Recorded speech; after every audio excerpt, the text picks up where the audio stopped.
नमस्कार सर्वांना. भोगी सण का साजरा करतात जाणून घ्या भोगीचे महत्त्व.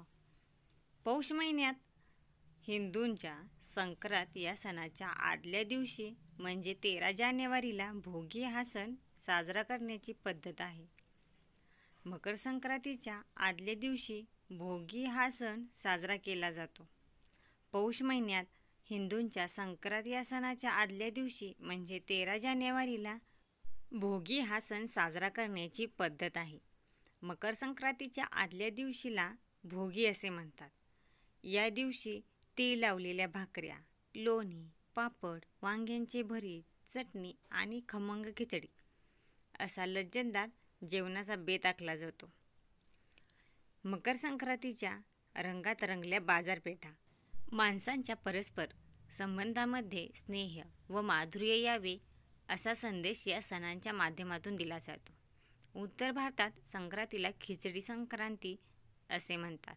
विशेष करून पंजाबमध्ये मकर संक्रांतीच्या पूर्वसंध्येला लोहरी हा सण जल्लोषात साजरा केला जातो. तर बंगालमध्ये संक्रांतीला तिळोआ संक्रांती व पिष्टक संक्रांती असे म्हणतात. दक्षिणेत याच वेळी पोगल नावाचा 3 दिवस चालणारा उत्सव असतो. भोगी संक्रांतीची लगबग. भोगीच्या दिवशी विशिष्ट पदार्थ करण्याची पद्धत आहे. ते म्हणजे मुगाची डाळ व तांदूळ घालून केलेली खिचडी, बाजरीची किंवा ज्वारीची तीळ लावून केलेली भाकरी व लोणी, पावटे, गाजर, हरभरे, वांगी या सर्वांची मिळून भाजी करतात. या भाजीसोबत बाजरीची भाकरी देखील खावी. बाजरी उष्ण असल्याने ती हिवाळ्यात खाणे फायदेशीर असते. घरातील देवाची व सूर्याची पूजा करून वरील पदार्थांचा नैवेद्य दाखवला जातो. भोगीच्या दिवशी केस धुवून स्नान करण्याची परंपरा आहे. भोगी देणे म्हणजे काय?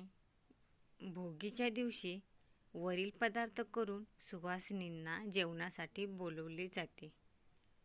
शक्य नसल्यास वरील पदार्थ शिधा. भोगी या सणाची माहिती आम्ही तुम्हाला थोडक्यात सांगण्याचा प्रयत्न केलेला आहे.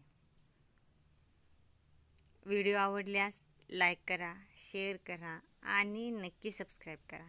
थँक्यू.